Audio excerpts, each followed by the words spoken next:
A specter is haunting America's downtowns, a silent crisis unfolding in the steel and glass towers that once symbolized corporate power and economic prosperity. The commercial real estate sector, a cornerstone of the U.S. economy, is facing a period of profound distress, the likes of which have not been seen in generations. This is not a sudden crash, but a slow, grinding decline, fueled by the seismic shifts in how and where Americans work, a trend accelerated by the pandemic, but with roots stretching back even further. From the bustling avenues of New York City to the sprawling tech campuses of San Francisco, the signs are unmistakable. Record high office, vacancy rates plunging property values, and a looming wave of defaults that threatens to ripple through the financial system, impacting regional banks, municipal budgets, and the very fabric of urban life. The heart of the problem lies in the cavernous, empty office spaces that now define the skylines of major metropolitan areas. Before 2020, the daily migration of millions of workers into central business districts was the lifeblood of these urban cores. It supported a delicate ecosystem of cafes, restaurants, retail shops, and transportation networks. The pandemic shattered this model, proving to millions of office workers and their employers that remote and hybrid work arrangements were not just feasible, but often preferable. This fundamental change in behavior has persisted, leaving landlords with a stark and unwelcome reality. Companies are drastically downsizing their physical footprints, opting out of renewing long-term leases or subletting vast swaths of their once prized headquarters. The result is a glut of available office space on a scale never witnessed before. Across the United States, vacancy rates have soared to historic highs. In cities like Houston, San Francisco, and Chicago, more than a quarter of all office space sits empty, a silent testament to the diminished demand. New York City, the nation's largest office market, is grappling with vacancy rates that have climbed to over 20%, translating to tens of millions of square feet of unoccupied real estate. This surplus has sent property values into a tailspin.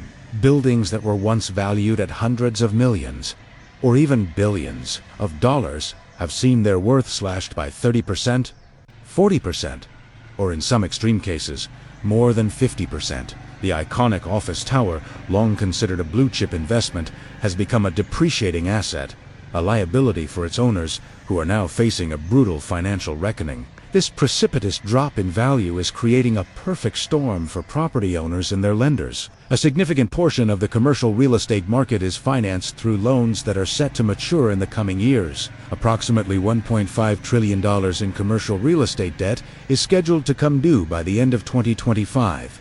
In a healthy market, refinancing these loans would be a routine procedure. However, in the current environment, it has become a monumental challenge. Lenders are confronted with a grim calculus.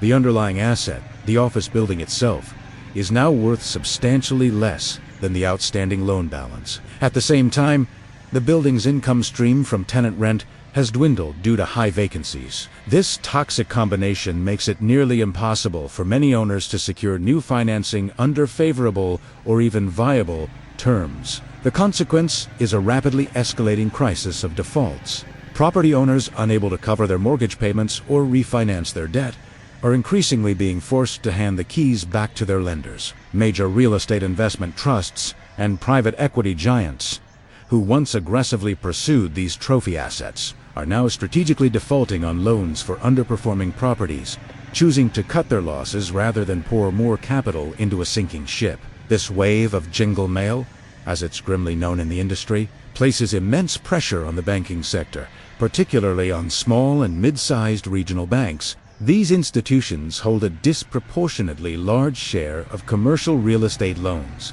compared to their larger, more diversified national counterparts. The failure of several regional banks in 2023 was, in part, linked to anxieties over their exposure to this troubled sector, and regulators continue to watch with concern as more loans sour. The fallout from this commercial real estate downturn extends far beyond the boardrooms of developers and the balance sheets of banks. It poses a significant threat to the fiscal health of American cities. Municipal governments rely heavily on property taxes levied on commercial buildings as a primary source of revenue. These taxes fund essential public services, including schools, police and fire departments, sanitation, and infrastructure maintenance. As property values plummet, the tax assessments on these buildings follow suit, leading to a substantial and potentially crippling decline in tax revenue. Cities like San Francisco, which has a high concentration of tech companies that have aggressively embraced remote work, are already projecting significant budget shortfalls,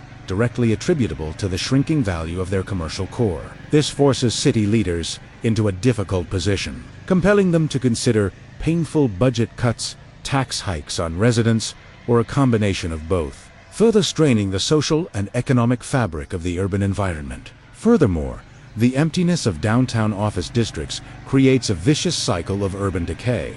The absence of office workers leads to a collapse in foot traffic, which devastates the small businesses that depend on them. The once vibrant street-level economy of coffee shops, lunch spots, and happy hour bars withers, leading to shuttered storefronts and a sense of desolation. This, in turn, can contribute to perceptions of declining public safety, making the area even less attractive to residents, tourists, and the few remaining office workers. What was once a bustling hub of commerce and social interaction risks becoming a doom loop, where economic decline and social deterioration feed off each other, accelerating the hollowing out of the city center. In response to this multifaceted crisis, stakeholders are scrambling for solutions. One of the most discussed strategies is the conversion of obsolete office buildings into residential apartments. In theory, this approach kills two birds with one stone.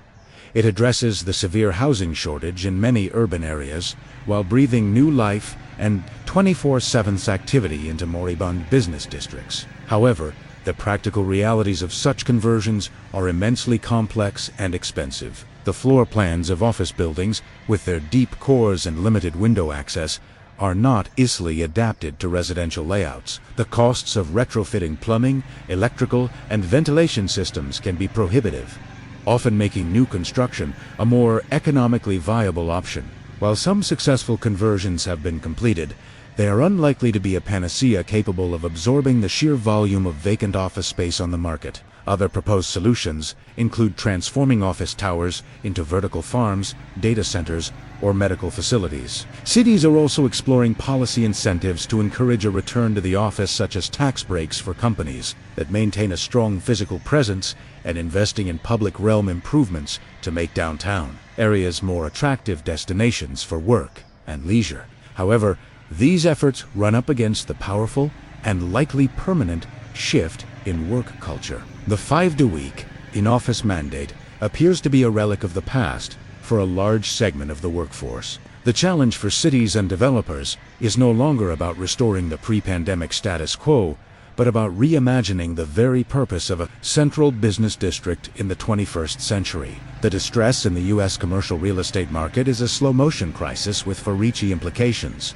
It is a story of economic disruption, financial risk, and urban transformation. The fate of America's downtowns hangs in the balance, dependent on the ability of city leaders, developers, and residents to adapt to a new reality and forge a new vision for what a thriving urban core can be in an age of hybrid work. This period of distress, while painful, may ultimately serve as a catalyst for innovation, forcing a necessary rethinking of urban design and land use that could lead to more resilient, diverse, and livable cities for the future. The road ahead will be fraught with challenges, and the full consequences of this structural shift have yet to be realized. The empty offices stand as a silent, powerful reminder that the world has changed, and America's cities must change with it or risk being left behind.